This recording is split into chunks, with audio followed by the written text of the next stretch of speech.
কানাডার মন্ট্রিয়ালে আজ পর্দা নামছে উত্তর আমেরিকায় প্রবাসী বাংলাদেশিদের সবচেয়ে বড় সাংস্কৃতিক আয়োজন ফোবানার।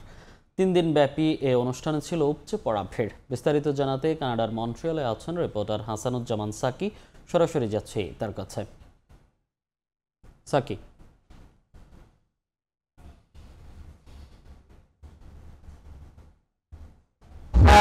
মন্ট্রিয়াল ফোবানার পর্দা নামছে আর কিছুক্ষণের পরেই ৩ দিন ধরে এই উৎসব চলেছে। উত্তর আমেরিকায় বাংলাদেশিদের আয়োজনের সবচেয়ে বড় সাংস্কৃতিক উৎসব বলা হয় এই ফোবানাকে। ৩৯ বছর ধরে এই ফোবানা চলছে। সেই ঘুরে ঘুরে কানাডার মন্ট্রিয়াল শহরে এবারে ফোবানা হচ্ছে। ৩ দিন ধরে কিন্তু এখানে হাজার হাজার মানুষ এসে উপস্থিত রয়েছে। নানান ধরনের অনুষ্ঠান আয়োজন, বর্ণাঢ্য আয়োজনের মধ্যে দিয়ে এই উৎসব চলেছে। আর কয়েক ঘন্টা পরেই পর্দা নামবে। ৩ দিনের মতো যে উৎসব, সেই উৎসব শেষ হবে। এখানে বাংলাদেশ থেকে, কানাডা, যুক্তরাষ্ট্রের বিভিন্ন শহর থেকে শিল্পী, কলাকুশলীরা এখানে এসেছেন এবং তারা কিন্তু নানান ধরনের পারফর্ম করছেন।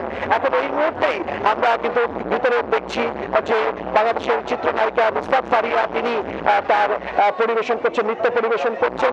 এবং আজকে বাংলাদেশের অন্যতম জনপ্রিয় ব্যান্ড আরকে শিল্পী হাসান, তার পরিবেশনা রয়েছে বাংলাদেশের আরেক কিংবদন্তি সঙ্গীত শিল্পী তপন চৌধুরীর পরিবেশনা, এবং সেই সঙ্গে দিনার জাহান মুন্নি তিনিও সঙ্গীত পরিবেশন করবেন। গতকালকেও কিন্তু দিনভর নানান ধরনের আয়োজন ছিল।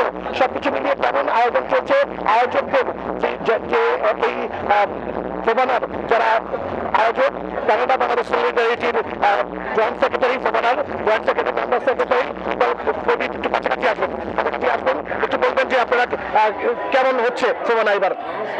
৩ দিন ব্যাপী একটি চমৎকার ফোবানা আমরা উপহার দিয়েছি। বাংলাদেশিদের মিলন মেলা ছিল এই ফোবানাকে। দীর্ঘ ১ বছরের প্রচেষ্টা আমরা সফল একটি ফোবানা উপহার দিয়েছি মন্ট্রিয়লে। 39 ফোবানা ২০২৫ মন্ট্রিয়লে একটি চমৎকার ইতিহাস হয়ে থাকবে। এত সফল ফোবানা অতীতে কখনো আমরা দেখি নাই। ধন্যবাদ আপনাকে। আমরা আরো একজন আয়োজকের সঙ্গে কথা বলবো, জনাব ফুলাল, একটু বলবেন যে কতটুকু সফল হয়েছে আপনারা? আমাদের অনেক সফল হয়েছে, আমরা আশা করছি। আমাদের অনেক ভালো হয়েছে, অতীতের ফোবানার থেকেও অনেকটা ভালো হয়েছে বলে আমরা মনে করি। আমাদের অনেক শ্রোতা, অনেক দর্শক, আমাদের অনেক কলাকৌশল এখানে আসছে, সবাই মুগ্ধ। আমরা মোটামুটি ভালো হচ্ছে বলে আমি মনে করি। অনেক ধন্যবাদ। ভিতরে কিন্তু অনুষ্ঠান হচ্ছে এবং উপচে পড়া ভিড়। সেখানে কিছুক্ষণ পরেই সঙ্গীত পরিবেশন করবেন বাংলাদেশের জনপ্রিয় সঙ্গীত শিল্পী দিনার জাহান মুন্নি, তিনি আছেন আমাদের সঙ্গে। মুন্নি, আপনি আজকে গান করবেন, কিন্তু আপনি কিন্তু ৩ দিনেই আয়োজনের সঙ্গে ছিলেন, একেবারে শুরু থেকে শেষ পর্যন্ত। এটি আসলে ফোবানার ধরন, যেটা আড্ডা, মেলবন্ধন, সবার সঙ্গে সবার দেখা হয় অনেকদিন পরে। একটু কাছাকাছি আসবেন এবং আপনি একটু বলবেন যে আপনার কাছে কেমন লাগলো এবারে ফোবানা? আসলে এটা আমাদের ৩৯তম ফোবানা মন্ট্রিয়ালে হচ্ছে। হাসানুজ্জামান সাকিও আমাদের সাথে ছিলেন। তিনি দেখেছেন যে বাংলার কৃষ্টি, কালচার এবং আমাদের ঐতিহ্যকে ধারণ করে সবচেয়ে পতাকা নিয়ে কি করে এই মন্ট্রিয়াল মতো শহরে এত সুন্দর করে একটি আয়োজন সম্পন্ন করা যায় তা ফোবানা দেখিয়েছে। এবং ৩ দিনই সকল শিল্পীদের অংশগ্রহণ ছিল, স্থানীয় শিল্পীদের অংশগ্রহণ ছিল।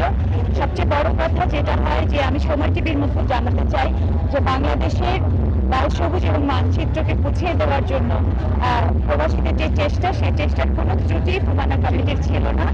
আমরা ভীষণ আনন্দিত এই আয়োজন।